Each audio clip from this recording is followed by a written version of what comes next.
Hello दोस्तों, मैं आलोक सिंह और आप लोगों को स्वागत करता हूं डिजिटल बिजनेस यूट्यूब चैनल पर। आज मैं वैल्यू क्रिएशन का दूसरा वीडियो लेकर आया हूं। अगर आप कोई बिजनेस करना चाहते हैं तो पहले मार्केट को समझना होता है, इसमें कैसा कैसा बिजनेस चलेगा, इसमें हम कोई न्यू आइडिया कैसे लेकर आ सकते हैं और हम कोई नया आइडिया कैसे अपने मनोमस्तिष्क में सोच सकते हैं। उसके कुछ नियम होते हैं और आज मैं उसी के बारे में आप लोगों से डिस्कस करने वाला हूँ। जैसे पहला है प्रोडक्ट बेस्ड बिजनेस।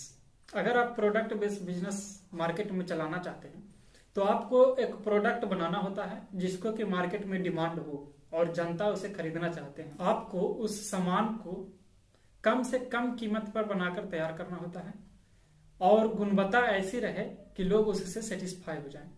आपको बाजार से दिए जा सकने वाला ज्यादा से ज्यादा भाव पर उस सामान को बेचना होता है। आपके पास इतनी सामान हो कि ऑर्डर आने पर उसे पूरा किया जा सके। मुनाफा कमाने के लिए यह जरूरी है कि प्रोडक्ट बनाने की लागत से उसे ज्यादा दामों पर बेचा जाए। प्रोडक्ट कैसा भी हो सकता है, जैसे कार, कंप्यूटर, चेयर की तरह टिकाऊ हो सकता है। वह खाने का सामान भी हो सकता है, जैसे फल, सब्जी या दवा भी हो सकता है। वह भी एक प्रोडक्ट भौतिक हो यह जरूरी नहीं। सॉफ्टवेयर, गेम, ई बुक और वीडियो जैसे प्रोडक्ट्स का कोई भी भौतिक रूप नहीं होता है, फिर भी उसे बेचा जा सकता है। प्रोडक्ट के रूप में वैल्यू देना लाभकारी होता है क्योंकि प्रोडक्ट का डुप्लीकेशन किया जा सकता है। जैसे किताब एक बार लिखा जाता है और उसे बार बार छाप कर हर जगह पहुंचाया जा सकता है। दूसरा है सर्विस मतलब पैसे के बदले किसी को सहायता या मदद करना। सफल सर्विस बिजनेस बनाने के लिए आपको बिजनेस में एक ऐसे एम्प्लॉय रखना होगा जिसके पास योग्यता हो, जिसकी दूसरे लोगों की जरूरत हो, लेकिन उसका इस्तेमाल खुद नहीं करते हैं, नहीं करना चाहते हैं या नहीं कर सकते हैं। आपको बिजनेस में यह देखना होगा कि सर्विस के क्वालिटी में कोई कमी तो नहीं है। सर्विस का सबसे बढ़िया उदाहरण बार्बर है। बाल काटना कोई प्रोडक्ट नहीं है, इसकी सर्विस तो ऐसी है जैसा आप हेयर स्टाइल रखना चाहते हैं वैसे आप कटवा सकते हैं। इसमें डॉक्टर, इंजीनियर, कुछ रख रखाव करने वाला, टीचर, ड्राइवर, सब सेवा देने वाले ही लोग हैं। सर्विस से बहुत पैसा कमाया जा सकता है, खास तौर पर उस समय जब उसे प्रदान करने में जरूरी योग्यता दुर्लभ और सीखने में मुश्किल हो। इसका डुप्लीकेशन नहीं किया जा सकता है। यह आमतौर पर सर्विस देने वाले का योग्यता और समय पर निर्भर करता है, जो कि सीमित होती है। अगर आप सर्विस बिजनेस करना चाहते हैं तो कस्टमर को अच्छे क्वालिटी दें और उससे अच्छा क्वालिटी का अच्छा पैसा लें, वरना आपको पता चलेगा कि आप मेहनत तो बहुत कर रहे हैं लेकिन आपको आमदनी बहुत कम हो रहा है। तीसरा बिजनेस है शेयर्ड रिसोर्सेस मतलब साझे संसाधन। जिस खुशी को बांटा नहीं जा सकता वह बचपन में ही मर जाता है। आप एक बार संपत्ति खड़ी कर लें और उसके बाद ग्राहकों से उसका उपयोग के लिए पैसा वसूलें। आपको इसे सफल बनाने के लिए इन बातों को ध्यान रखना होगा। एक ऐसी संपत्ति बनानी होगी जिसका लोग इस्तेमाल करना चाहते हैं और उनका ख्याल रखना होगा जो आपसे वो सेवा ले रहे हैं। साथ में यह भी ख्याल रखना होगा कि क्वालिटी में कोई कमी न रह जाए और समय समय पर इसे चलते रहने के लिए आपको ग्राहकों से कुछ भुगतान लेना। जिम, क्लब, लाइब्रेरी, यह सब शेयर्ड रिसोर्सेस का एक उदाहरण है। लोग इसका इस्तेमाल करते हैं और इसके लिए फीस चुकाते हैं और इतने ज्यादा सामान खरीद कर घर में लगाना नहीं पड़ता है। शेयर्ड रिसोर्सेस लोगों को एक ऐसा अनुभव प्रदान करते हैं जो इसके बिना बहुत महंगे होते हैं। बहुत ज्यादा या बहुत कम सदस्य के बीच के आदर्श बिंदु को खोजना ही शेयर्ड रिसोर्सेस को कारगर बनाने की कुंजी है। चौथा, सब्सक्रिप्शन प्रोग्राम एक मंथली या बार बार ली जाने वाली फीस के बदले में लाभ देता है। इसे सफल बनाने के लिए आपको कंटिन्यूअस हर लोगों को इंपॉर्टेंट वैल्यू देना होगा। आपको सब्सक्रिप्शन आधार बनाना होगा और अधिक लोगों को प्लान के लिए आकर्षित करना होगा। कस्टमर का समय पूरा होने पर उन्हें बिल देना होगा। हर कस्टमर को ज्यादा से ज्यादा दिन तक बनाए रखने का प्रयास करना होगा। केबल टीवी या ऑनलाइन नेटफ्लिक्स सब्सक्रिप्शन का एक अच्छा उदाहरण है। जब तक कस्टमर भुगतान करते रहेंगे जब तक उनको यह सेवा मिलता रहेगा। इसमें हर दिन एक ग्राहक को दोबारा बेचने की जरूरत नहीं होती है। इसमें कस्टमर को बनाए रखने के लिए हर संभव प्रयास करना चाहिए। 5वां, रीसेल। रीसेल का मतलब है किसी होलसेल से कोई सामान खरीदना और उसे मार्केट तक पहुंचाकर बेचना। आप फैक्ट्री से भी सामान उठा सकते हैं। आपके जान पहचान के अधिकतर दुकानदार यही काम करते हैं। दोबारा बेचने वाले के रूप में वैल्यू देने के लिए आपको सबसे सस्ता कीमत पर कोई प्रोडक्ट खरीदना चाहिए, ज्यादा क्वांटिटी में। प्रोडक्ट को बेचने तक अच्छा से उसे संभाल कर रखिए। जो प्रोडक्ट खरीद सके ऐसे लोगों को आपको खोजना होगा और आप जितने में उस प्रोडक्ट को खरीदे हैं उससे ज्यादा मूल्य पर आपको उसे बेचना होगा। जैसे कोई किसान खेती करता है और सेब उगाता है तो आप उनका प्रोडक्ट खरीद लें और उन्हें बेचने के लिए कोई ऐसे कस्टमर ढूंढ लें जो अच्छे क्वांटिटी में आपका प्रोडक्ट खरीदे। बड़े बड़े फ्लिपकार्ट जैसे कंपनी भी इसी तरह से काम करती है। हालांकि वो प्रोडक्ट नहीं खरीदती है, डायरेक्ट दुकान से या फैक्ट्री से उस प्रोडक्ट को कस्टमर तक पहुंचाती है। अगर आप इस बिजनेस को करना चाहते हैं तो आपको कम दामों में अच्छे गुणवत्ता वाले प्रोडक्ट्स को मंगाना चाहिए। 6, लीज। इसमें लीज पर आपको एक संपत्ति लेनी है और उसे दूसरे को फीस देकर निश्चित समय के लिए इस्तेमाल करने का परमिशन देना होता है।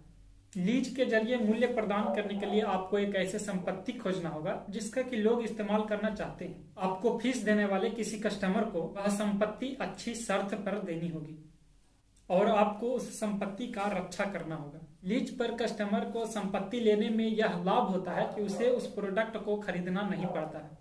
जैसे कार, मकान, यह सब लीज पर लेकर आप अच्छे खासे पैसा कमा सकते हैं और आपको यह खरीदने का जरूरत भी नहीं पड़ती और कस्टमर भी इसे बिना खरीदे मंथली बेस पर सेवा में लेते हैं। कुछ पैसों के भुगतान में आपका लीज खत्म हो जाता है तो मालिक उसे दूसरे को लीज पर दे सकता है। अगला है एजेंसी। एजेंसी में ऐसे मार्केटिंग और सेल्स शामिल होती है जिसका कि आप मालिक नहीं होते हैं। आप उनके लिए कस्टमर खोजते हैं और बदले में आपको उसका कमीशन मिलता है। एजेंसी के जरिए मूल्य प्रदान करने के लिए आपको ऐसा विक्रेता खोजना होगा जिसके पास कोई मूल्यवान संपत्ति हो। आपको उस संपत्ति के लिए कस्टमर खोजना होगा और उसका विश्वास जीतना होगा। बिक्री के शर्त पर आपको उसे मूल्य देना होगा। आपको विक्रेता से पहले से तय कमीशन या फीस लेनी होगी। एजेंसी संबंध से सेलर को यह लाभ होता है कि उसका वह प्रोडक्ट बिक जाता है जो इसके बिना नहीं बिक सकता था।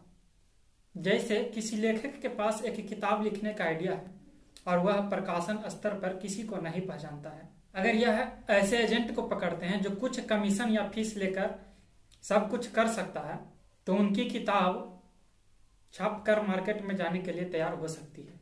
एजेंसी संबंधी खरीदारों को भी फायदा होता है। अच्छे एजेंट अच्छे संपत्ति और सर्विस खोजने में उनकी मदद करता है। 8वां है लोन। पैसों में आवाज होती है लेकिन कर्ज की गूंज होती है। कर्ज में एक अनुबंध शामिल होता है जिसमें कर्ज लेने वाले को निश्चित समय तक निश्चित संसाधनों का उपयोग करने की अनुमति होती है। बदले में कर्ज लेने वाले कर्ज देने वाले को किस्तों में भुगतान करते हैं जिसमें मूल रकम के साथ पूर्व निर्धारित ब्याज शामिल होती है। इसके लिए आपके पास उधार देने के पैसे होने चाहिए।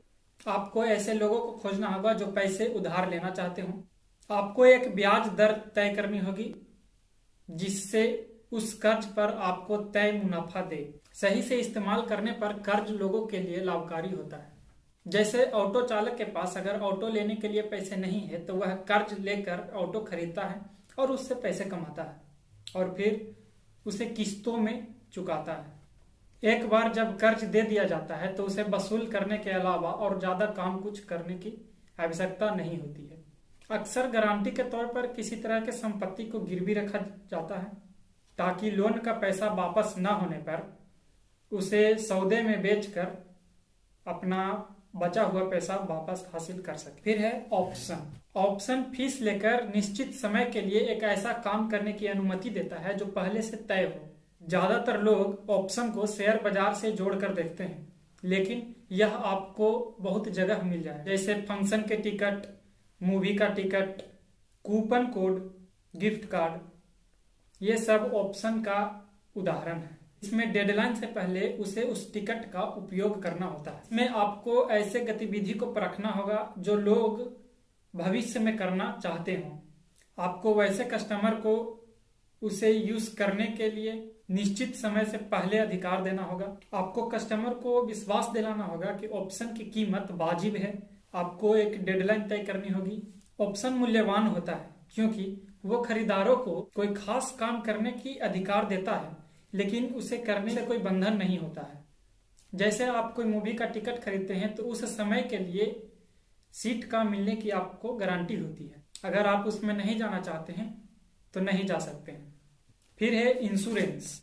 इंश्योरेंस बेचने वाला कस्टमर का जोखिम अपने ऊपर ले लेता है। कस्टमर को डर रहता है कि उसके साथ कोई बुरी चीज हो न जाए, इसीलिए वह इंश्योरेंस लेता है। अगर उसके साथ कोई बुरी चीज सही में होती है तो इंश्योरेंस देने वाले मुआवजे देने के लिए पूरी तरह जिम्मेदार होते हैं। अगर उनके साथ कोई बुरी चीज नहीं होती है तो इंश्योरेंस बेचने वाले उनके पैसे रख लेते हैं। इंश्योरेंस में वैल्यू क्रिएट करने के लिए आपको कानूनी लाइसेंस लेना होगा। आपको उस बुरी चीज का सचमुच में होने का एक आकलन निकालना होगा। आपको समय समय पर कस्टमर से प्रीमियम की वसूली करनी होगी। आपको पॉलिसी के पर वैध दावों का भुगतान करना होगा। इंश्योरेंस लेने वालों को भी फायदा होता है क्योंकि यह उनको जोखिम से रक्षा करता है। जैसे मकान में आग लग सकती है और अगर ऐसा होता है तो ज्यादातर मकान मालिक के पास दोबारा मकान बनाने का पैसा नहीं होता है, और अगर वह इंश्योरेंस लिए हुए होता है तो इंश्योरेंस वाले उसे मकान बनाने का पैसा दे देते हैं। पर इंश्योरेंस वाले इससे ज्यादा उससे कमाते हैं जो इंश्योरेंस लिए हुए हैं और जिसका मकान सही सलामत है। इसमें जितने प्रीमियम होगा उतना ज्यादा आपको मुनाफा होगा। अगला है कैपिटल, मतलब पूंजी। कैपिटल किसी बिजनेस में हिस्सेदारी का खरीद है। पूंजी वाले लोग नए या पुराने बिजनेस को बड़ा करने में मदद करते हैं। एंजल इन्वेस्टर, वेंचर कैपिटल और शेयर बाजार कैपिटल के जरिए वैल्यू क्रिएट करने का एक अच्छा एग्जाम्पल है। इसके लिए आपके पास निवेश के लिए पूंजी होनी चाहिए। आपको एक अच्छे बिजनेस की तलाश करनी चाहिए। आपको यह अनुमान लगाना चाहिए कि उस बिजनेस का अभी का मूल्य क्या है और उसका फ्यूचर का मूल्य क्या हो सकता है। यह भी सोच लें कि कहीं बिजनेस में पैसा लगाने के बाद वह डूब तो नहीं जाएगा। आपको यह सौदा करना होगा कि पूंजी के बदले सामने वाला आपको कंपनी के कितने हिस्से देता है। निवेशक को यह फायदा होता है कि कंपनी के कुछ हिस्से उसे मिल जाते हैं और बिना मेहनत उसे फायदा होता रहता है। धन्यवाद दोस्तों, आज के लिए इतना ही। लाइक और सब्सक्राइब करना बिल्कुल न भूलें। जय हिंद, जय भारत।